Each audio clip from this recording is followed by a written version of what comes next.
ni dagabana so minnu jɔlen na ni DSC Samake construction maaw bolo nɔ di awɔ DSC Samake construction maaw u bi so jɔ i be ala kale ko so ale dɛsɛna de u ka baara tɛ sojɔ dɔrɔn ye dɛ u be so planw ni ka olu bɔ BTP topographie u be ni bɛɛ lajɛlen ni ka o kɛ n'i b'a fɛ ka terrain san papier jɛlen DSC Samake construction bi terrain feere so finition ɲuman u b'o kɛ décoration u be o fɛnɛ ni ka o kɛ e de be station baara la i b'a fɛ ka station ni ka o jɔ u be station ɲɛnɛmanba ni ka olu fɛnɛ ka olu jɔ ka supasima ɲuman ka o k'i ka so la ka nɛgɛ ɲuman k'a la o n'a ɲɔgɔnna wɛrɛw i ka so jɔlen tɛ bin a yɛrɛ ma fiyewu DSC Samake construction b'a ka baara ni ka o ɲɛdɔn i mago bɛ kunnafoniya wɛrɛ la sa i senfa biribiri i ka se u dagayɔrɔ la ni o ye Moribabugu ye station Orix masurunya la Coy nɛgɛjuru sira 70 41 27 59 66 23 18 58 baara ɲɛdɔn o ka to baara dɔn b'a bolo DSC Samake construction maaw u b'u ka baara u b'a ɲɛdɔn.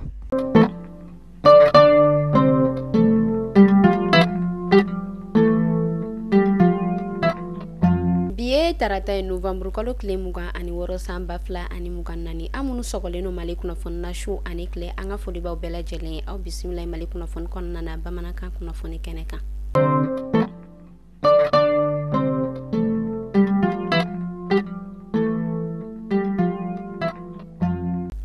Kunnafoni daminɛla ka sanga ni an ka fanga tigilamɔgɔ olu ka kunnafoni na kɔnɔna ka hakilina jiginna kabi dɔgɔkun tɛmɛnen yɛlɛma o yɛrɛ kɔni dola an ka gouvernement ale marabolo kɔnɔna na o hukumu de kɔnɔna na an ka premier ministre général de division Abdoulaye Maiga ale bɔla ka kunnafoniya ko o yɛrɛ kɔni jɛnsɛ kunu tɛnɛ don Novembre kalo tile 25 san 2024 kɔnɔna na kunnafoniya ninnu yɛrɛ kɔnɔna a yirala ka fɔ fɛn min yɛrɛ kɔni chargé de mission ma 18 ɲɔgɔn kɔ olu yɛrɛ kɔni ka baarada olu falenna i n'a fɔ fɛn min yɛrɛ kɔni Alaye Bokum ye ni ale pharmacien chargé de mission olu caman olu ka jɔyɔrɔ olu kɔni falenna o hukumu de kɔnɔna na a yirala k'a fɔ maa minnu yɛrɛ kɔni kan ka ninnu jɔyɔrɔ ta sa an bɛ wagati min na i n'a fɔ sisan nɔ o yɛrɛ kɔni ma sɛbɛn tiɲɛ.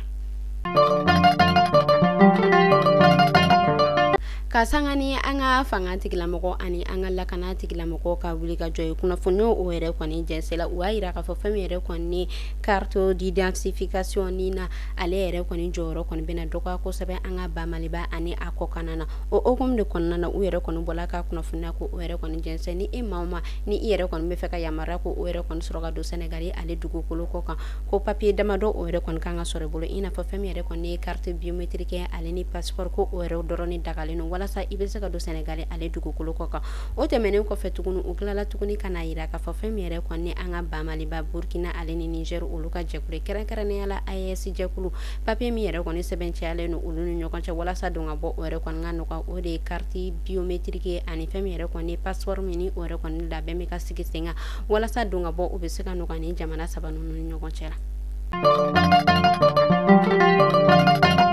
An bɛ taa Bandiagarakaw olu fɛ yen nɔ a yirala k'a fɔ kari don Novembre kalo tile 24 san 2024 kɔnɔna na ko olu yɛrɛ kɔni bɔla ka tɔgɔmaba o yɛrɛ kɔni boloda tagama min ni o yɛrɛ kɔni bolodalen don k'a ɲɛsin an ka fanga kura ma kɛrɛnkɛrɛnnenya la an ka transition o y'a yira k'a fɔ ko u yɛrɛ kɔni bɛ wuli ka jɔw bɛɛ lajɛlen kɛ ka dɛmɛ ko o yɛrɛ kɔni dɔw ma kosɛbɛ o tɛmɛnen kɔfɛ o y'a yira k'a fɔ u yɛrɛ kɔni ka tɔgɔma yɛrɛ fɛnɛ kun dɔ yɛrɛ ye min ye o de ye walasa lakana ani basigi o bɛ se ka segin ka na cogoya min na u ka jamana kɔnɔna na.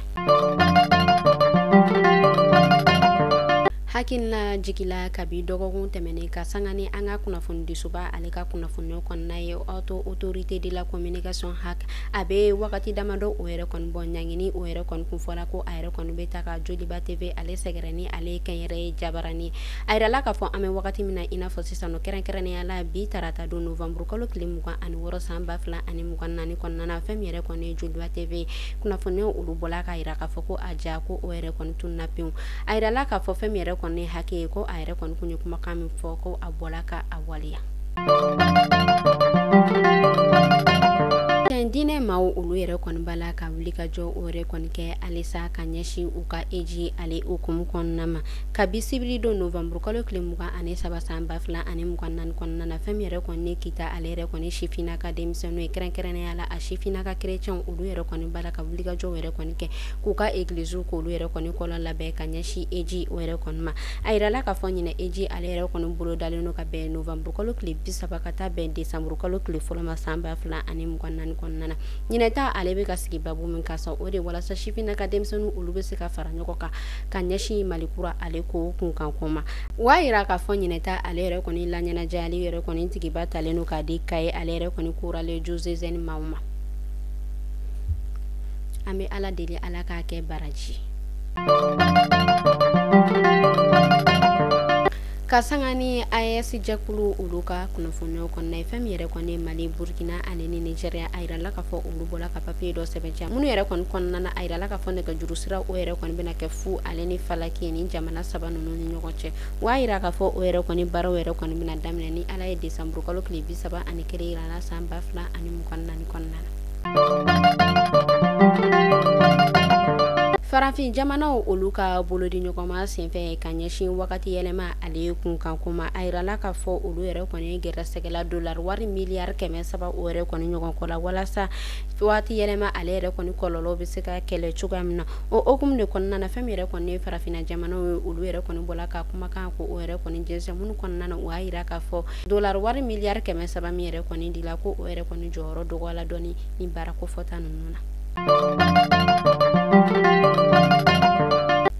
ka sanga ni ministre de l'énergie ale ka jɔyɔrɔ falen a yirala k'a fɔ l'activiste Boubou Belle ale bɔla ka ja dɔw bila minnu kɔnɔna na kunnafoniyaw olu bɔla ka yira k'a fɔ a yɛrɛ kɔni bɔlen don ka dɔgɔyali dɔ kɛ ka kuma dɔw yɛrɛ kɔni fɔ kuma minnu ni olu yɛrɛ kɔni man ka fɔ o hukumu de kɔnɔna na fɛn min yɛrɛ kɔni EDM ale service ye a yirala k'a fɔ ko olu yɛrɛ kɔni bɛ fɛ ka ɲangini ko o yɛrɛ kɔni ta ka Boubou Belle sɛgɛrɛ kunnafoniyaw olu yɛrɛ kɔni bɔla ka yira k'a fɔ fɛn min yɛrɛ kɔni Boubou Belle ye ko a yɛrɛ kɔni bɔla k'a fɔ ko a bɛna jaabili o yɛrɛ kɔni kɛ ni ala ye desanburu kalo tile 2 san 2024 nata yirana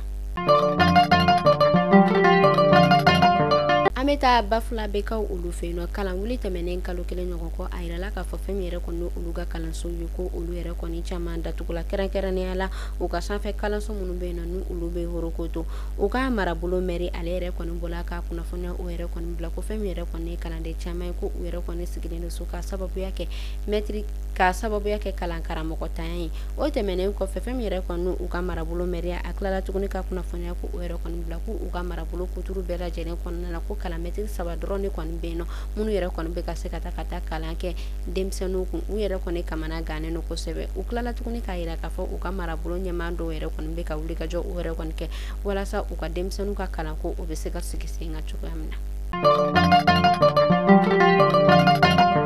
halisa an bɛ to kalanko ale kunnafoniyaw kɔnɔna na an bɛ taa Asongokaw olu fɛ yen nɔ Asongo ale kalanso min bɛ yen nɔ ni a bɛ wele ko Talata ye a yirala k'a fɔ ale yɛrɛ kɔni datugulen don kabi san 2012 waati la ka sanga ni lakanabaliya o yɛrɛ kɔni hukumu kɔnɔna ye an bɛ wagati min na i n'a fɔ sisan nɔ a yirala k'a fɔ o kalanso yɛrɛ kɔni dayɛlɛla juma don novembre kalo tile 21 san 2024 kɔnɔna na fɛn min yɛrɛ kɔni u ka sigida ɲɛmaaw ye olu yɛrɛ kɔni bala ka wele ko o yɛrɛ kɔni bila o y'a yira k'a fɔ an bɛ wagati min na i n'a fɔ sisan nɔ u ka kalanso fɔlɔ ani kalanso filanan ko kalan kɔni bɛ ka k'o kɔnɔna na u yɛrɛ kɔni nisɔndiyalen don kosɛbɛ u kɔni b'a la ka wele ko o bila denmansaw ma walasa fɛn min yɛrɛ kɔni u ka denmisɛnninw ka siniɲɛsigi u bɛ se ka sinsin cogoya min na kunnafoni kuncɛla ka sanga ni farikolo ɲɛnajɛ ale kunkan ko ye fɛn min yɛrɛ kɔni ye Pimi Male ale bɔla ka kunnafoniya jɛnsɛn Mese Sunkalo Sakɔ a yirala k'a fɔ ale yɛrɛ kɔni gɛrɛsɛgɛ farati sefa wari miliyɔn 80 ani sefa wari miliyɔn 1 ani ba 70 na a kunkan fɛn ye ni ne kun bɛ dansigi kɛ bi kunnafoni na an ka foli bɛ an kɔ kɔrɔman dɔbagaw bɛɛ lajɛlen kɛrɛnkɛrɛnnenya la DS construction Janginɛ Samake ale de bɛ an ka émission kɔ kɔrɔman don ni e maa o maa n'i bɛ fɛ k'i ka so dilan ko cɛɲuman kɛ ni e maa o maa n'i bɛ fɛ k'i ka so plan bɔ ka nɛgɛ ɲɛnamaw ko olu k'i ka so la k'i ka so beton da i bɛ wuli k'i kunda Janginɛ Samake construction kan olu ka baara bɛnnen don nin ko kofɔta ninnu de ma ni e maa o maa i mago b'o la i bɛ se k'u wele u ka nɛgɛjuru sira la an ka kunnafoniyaw olu duguma an ka foli b'an lamɛnbagajɛkulu bɛɛ lajɛlen Mali kɔnɔ fɔ Mali kɔ kan aw k'an bɛn sini ni Ala man ka jɔ an jɔ la